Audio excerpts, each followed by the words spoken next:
청취자분께서 보내주신 자료가 하나 있는데요. 유튜브 채널 주님이 일하시는 교회의 박정란 목사님 설교 영상입니다. 로마서 13장을 가지고 구원의 때가 가까워졌다는 메시지를 전하고 있는데 사실 이 말이요. 교회 다니시는 분들이라면 진짜 한 번쯤은 들어봤을 법한 어떻게 보면 조금은 상투적으로 들릴 수도 있는 그런 문구잖아요. 그런데 말이죠. 이 설교는 바로 그 구원의 때라는 개념을 우리가 생각했던 것과는 전혀 다른 각도에서 파고들더라고요. 이번 시간에는 이 설교를 통해서 영적 잠에서 깨어나라는 메시지가 오늘을 살아가는 우리에게 구체적으로 어떤 경고등을 켜고 있는지 그 날카로운 진단과 처방을 한번 같이 들여다보겠습니다. 네, 맞습니다. 이 설교의 가장 흥미로운 지점이 바로 구원이라는 단어를 그냥 하나의 점이 아니라 과거, 현재, 미래라는 어떤 긴 시간의 선으로 풀어낸다는 거예요. 그리고 바로 그 시간의 흐름 속에서 우리가 지금 어디쯤 서 있는지를 점검하게 만들죠. 그 논리를 따라가다 보면 깨어나라는 말이 정말 다르게 들리기 시작합니다. 구원의 때가 가까워졌다는 제목부터 한번 살펴보죠. 보통 구원이라고 하면 예수님을 믿고 죄를 용서받는 그 어떤 결정적인 한순간을 떠올리게 되잖아요. 네, 그렇죠. 근데 설교에서는 이 개념을 훨씬 입체적으로 보는 것 같아요. 정확합니다.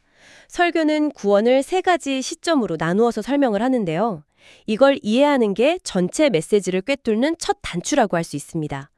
첫 번째는 방금 말씀하신 바로 그 과거의 구원입니다. 그러니까 2000년 전에 예수님이 십자가에서 우리의 모든 죄를 단번에 딱 해결하신 사건이죠. 더 이상 동물을 제물로 바칠 필요 없이 완벽하게 주어진 선물 같은 구원이요. 우리가 흔히 나 구원받았다라고 고백할 때 바로 그 구원이군요.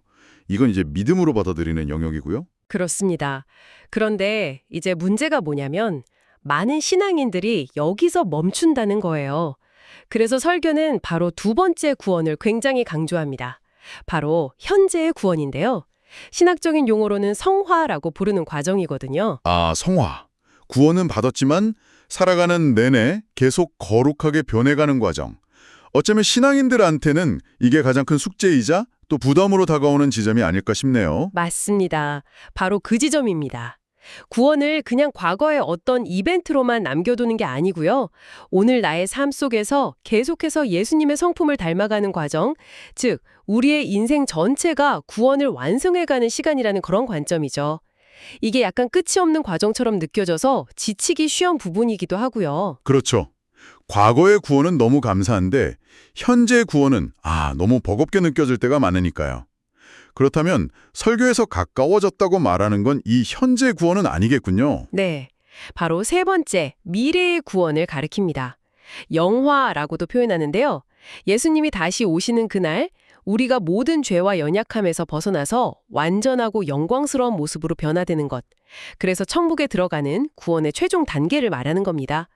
설교는 바로 이 마지막 퍼즐, 이 피날레가 정말 코앞으로 다가왔다고 그 시급성을 아주 강하게 이야기하고 있는 거죠. 와, 과거, 현재, 미래로 이어지는 이 구원의 파노라마를 보니까 자다가 깰 때가 벌써 되었다는 그 로마서 구절의 무게가 확 달라지네요. 이건 그냥 신앙생활 열심히 하세요 정도의 권면이 아니라 마지막 정거장이 다가오고 있으니 정신 차려라 하는 거의 비상벨처럼 들립니다. 설교에서는 우리가 빠져있는 이 영적인 잠의 상태를 구체적으로 어떻게 진단하나요? 예배의 형식화예요. 주일마다 교회에 나와서 앉아는 있는데 마음에 아무런 감동도 기쁨도 없고 강단에서 선포되는 말씀이 그냥 소음처럼 귓가를 스쳐 지나가는 상태. 몸은 깨어있지만 영은 깊이 잠든 거네요. 네, 바로 그거죠. 그 부분이 되게 흥미롭네요. 겉으로 보기엔 누구보다 성실한 신앙인인데 사실 그 속으로는 가장 깊은 잠에 빠져 있을 수도 있다는 거니까요. 일종의 보여주기식 신앙, 종교적 관성에 대한 아주 날카로운 경고로 들립니다. 정확한 지적입니다. 두 번째 증상은 기도의 무력감이에요. 기도를 하긴 하는데 어떻게 해도 안 들어주시겠지 하는 어떤 패배감이 밑에 깔려 있고 응답이 조금만 늦어져도 쉽게 포기해버리는 그런 상태죠. 이건 정말 많은 분들이 공감할 것 같은데요. 당장 발등에 불이 떨어진 절박한 상황에서는 하나님과의 관계보다는 문제 해결, 그러니까 응답이 더 간절해지는 게 솔직한 마음이잖아요. 이런 인간적인 조급함에 대해서는 설교가 어떻게 설명하나요? 아주 중요한 질문입니다. 설교가 바로 그 지점을 파고들어요. 하나님은 우리가 기도하는 그 내용의 응답보다 기도하는 사람과의 관계 자체를 훨씬 더 원하신다고 강조합니다. 응답이 없다고 느끼는 그 순간조차 하나님은 우리랑 깊은 대화를 나누고 싶어 하시는데 우리가 응답이라는 자판기 버튼만 누르다가 제풀에 지쳐 나가 떨어지는 상태. 이게 바로 영적인 잠이라는 겁니다. 아, 기도의 본질을 완전히 다시 생각하게 만드네요. 또 어떤 증상들이 있나요? 세 번째는 죄에 대한 무감각입니다. 예전에는 양심에 찔리고 불편했던 그런 죄들이 이제는 아무렇지 않게 느껴지는 상태. 죄를 지어도 회개할 생각조차 못할 만큼 영적 감각이 마비된 거죠. 그리고 마지막이 사실 이게 제일 뼈아픈 지적인데요. 바로 우선순위의 혼동입니다. 우선순위의 혼동이요? 네. 아, 요즘 너무 바빠서 이 말을 입에 달고 살면서 신앙생활, 하나님과의 관계는 늘 뒷전으로 미루는 거죠. 특히 설교에서 콕 집는 게 이 부분인데 이상하게도 먹고 살만해지고 경제적으로 풍요로워지면 오히려 하나님을 더 찾지 않는다는 거예요. 아, 감사가 아니라 안일함에 빠지는 것. 이게 영적 잠의 가장 대표적인 증상 중 하나라고 봅니다. 이런 증상들을 듣고 보니까 정말 날카로운 진단이라는 생각이 드네요. 그런데 문득 궁금해집니다. 이렇게 명확한 증상들이 있는데도 왜 우리는 자꾸만 이 잠에 빠져드는 걸까요? 그 근본적인 원인에 대해서도 짚어주나요? 네, 세 가지 핵심 원인을 제시합니다. 첫째는 너무나 당연하지만 하나님과의 친밀함이 깨졌기 때문입니다. 기도, 말씀 읽기, 묵상처럼 하나님과 연결되는 영적인 공급 라인이 끊기니까 영혼이 배터리 방전되듯 잠들어 버린다는 거죠. 관계의 단절이 모든 문제의 시작이라고 보는 거예요. 결국 모든 건 관계의 문제로 귀결되는군요. 그렇습니다. 그리고 두 번째 원인은 우리가 영적 전쟁의 한복판에 살고 있다는 사실을 잊었기 때문이라고 해요. 세상의 화려한 유혹, 사탄의 집요한 공격 속에서 우리 영혼이 계속 지쳐가는 거죠. 특히 설교에서는 물질적 풍요나 SNS를 통한 그런 세속적인 즐거움이 우리의 영적인 긴장감을 풀어헤치는 가장 강력한 수면제 역할을 한다고 경고합니다. 마지막으로 자신이 구원받았다는 확신이 흔들릴 때, 그때 영적으로 잠들기 쉽다고 분석해요. 내가 정말 하나님의 자녀라는 확신, 그 사랑에 대한 믿음이 없으니까 삶의 동력을 잃고 무기력하게 주저앉게 된다는 설명입니다. 문제의 원인까지 진단하고 나니까 이제 그 처방이 궁금해집니다. 설교에서는 이 깊은 잠에서 깨어날 해법으로 오디라는 비유를 사용하는데 이게 아주 강렬하게 다가왔습니다. 어둠의 일을 벗고 빛의 갑옷을 입자. 이게 구체적으로 어떤 행동을 촉구하는 건가요? 두 단계의 아주 구체적인 행동 지침입니다. 첫 번째 단계는 말씀 그대로 어둠의 일을 벗어버리는 거예요. 여기서 아주 재밌는 비유가 나오는데 이 어둠의 일을 썩은 귤에 비유해요. 썩은 귤이요? 네, 귤 상자에 썩은 귤 하나만 있어도 옆에 있는 멀쩡한 귤까지 순식간에 다 썩어버리잖아요. 그래서 이 정도는 괜찮겠지 하고 타협하는 순간 삶 전체가 썩어 들어간다는 겁니다. 그래서 단호하게 완전히 제거해야 한다고 강조하죠. 와, 썩은 귤 비유. 정말 와닿네요. 적당히는 없다는 거군요. 그 벗어버려야 할 어둠의 일, 그러니까 그 썩은 귤에는 구체적으로 어떤 것들이 포함되나요? 삶의 거의 모든 영역을 망라합니다. 4가지 영역으로 나누어 아주 상세하게 설명하는데요. 첫째는 마음과 생각의 영역입니다. 하나님이나 사람, 환경에 대한 원망과 불평, 남 잘 되는 것을 배아파하는 시기와 질투, 모든 것을 자기중심적으로 생각하는 교만 같은 내면의 문제들이죠. 가장 깊은 곳, 내면의 문제부터 시작하는군요. 네, 여기서부터 시작해야 진짜 변화가 가능하다는 겁니다. 둘째는 말의 영역, 습관적인 거짓말, 남을 헐뜯는 비방, 욕설, 늘 부정적인 말을 입에 달고 사는 것 등이 포함되고요.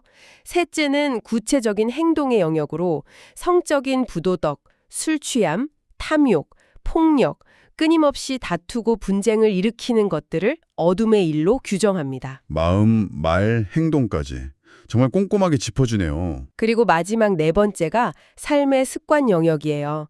SNS 중독처럼 세상적인 쾌락에 빠져서 시간을 낭비하는 것, 영적으로는 게으르고 나태한 것, 그리고 모든 결정을 자기 편의와 유익을 따라서 하는 자기중심적인 태도까지. 사실상 우리 삶의 전 영역을 다시 세팅하라는 강력한 요구입니다. 어둠의 옷을 벗는다는 게 단순히 몇 가지 나쁜 습관을 버리는 수준이 아니라 삶의 운영 체제를 완전히 바꾸라는 말이군요. 정말 쉽지 않은 과제인데 벗기만 해서는 안 될 것 같습니다. 그 다음 단계는 무엇인가요? 바로 2단계, 새로운 옷을 입는 겁니다. 여기서 두 종류의 옷이 등장해요. 빛의 갑옷과 그리스도의 옷입니다. 먼저 빛의 갑옷은요, 그냥 옷이 아니라 전투복이라고 설명합니다.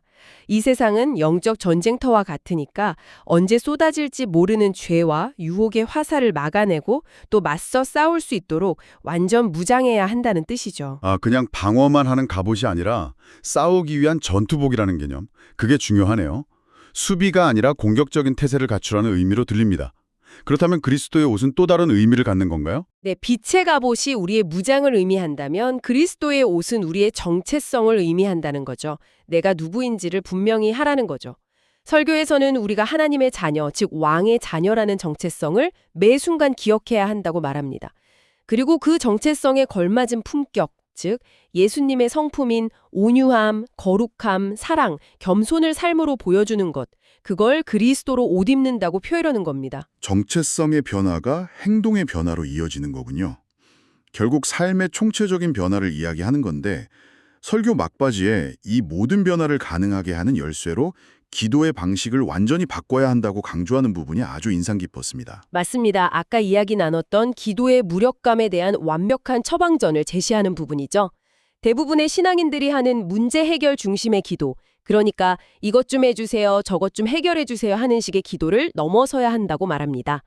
설교에서는 그런 기도를 이방인의 기도 방식이라고까지 강하게 지적하면서 기도의 초점을 응답이 아니라 하나님과의 관계 자체에 다시 맞추라고 강력하게 권합니다. 앞서 영적 잠의 증상으로 지적했던 그 기도에 대한 해법이 여기서 나오는군요.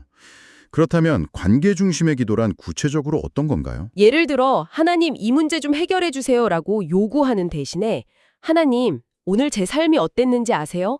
이런 일 때문에 마음이 너무 힘들고 낙심이 됩니다. 정말 주님 없이는 단 하루도 살 수가 없습니다. 와 같이 포장하지 않은 자신의 감정과 상태를 솔직하게 쏟아내는 인격적인 대화를 하라는 겁니다. 응답은 그 깊어진 관계 속에서 하나님이 가장 좋은 때에 주시는 선물일 뿐 기도의 목적 그 자체가 되어서는 안 된다는 것이죠. 그렇군요. 기도해놓고 왜 빨리 안 들어주시지 하고 조급해하는 마음 자체가 하나님을 신뢰하지 못한다는 증거이자 마귀의 유혹이며 오히려 하나님의 때를 믿고 기다리는 그 인내의 시간이 진짜 신앙의 증거라고 보는 거군요. 바로 그 지점입니다. 설교는 기도한 후에 그 기다림의 시간을 하나님이 우리의 믿음을 달아보시는 시간이라고 설명해요. 조급함은 불신에서 오고 인내는 신뢰에서 온다는 명확한 메시지를 던지는 거죠. 오늘은 박정남 무수의 설교를 통해 구원의 때를 살아가는 우리의 자세에 대해 아주 깊이 있게 들여다봤습니다. 과거에 받은 구원에 안주하면서 영적인 잡에 빠져 있지 말고 마지막 때가 가까웠다는 긴장감 속에서 어둠의 옷을 벗고 빛의 갑옷과 그리스도의 옷으로 갈아입으라는 강력한 도전이었네요. 네, 이 설교의 핵심을 딱 한 문장으로 요약하자면 시대적 인식을 새롭게 하고 삶의 방향을 완전히 전환하라는 촉구라고 할 수 있습니다. 나의 생각과 말, 행동과 습관 전반을 샅샅이 점검해서 삶의 중심을 나의 만족과 세상의 기준이 아닌 하나님과의 관계로 완전히 재설정하라는 거죠. 설교에서 버려야 할 어둠의 일을 우리 삶에 슬쩍 스며든 썩은 귤에 비유하며 조금의 타협도 없이 단호하게 제거해야 한다고 말했는데요. 만약 오늘 이 설교의 관점에서 청취자분이 삶이 하는 상자를 열어 점검해 본다면 가장 먼저 손을 뻗어 버려야 할 그 썩은 귤은 무엇일지 한번 조용히 생각해 보시는 것은 어떨까요?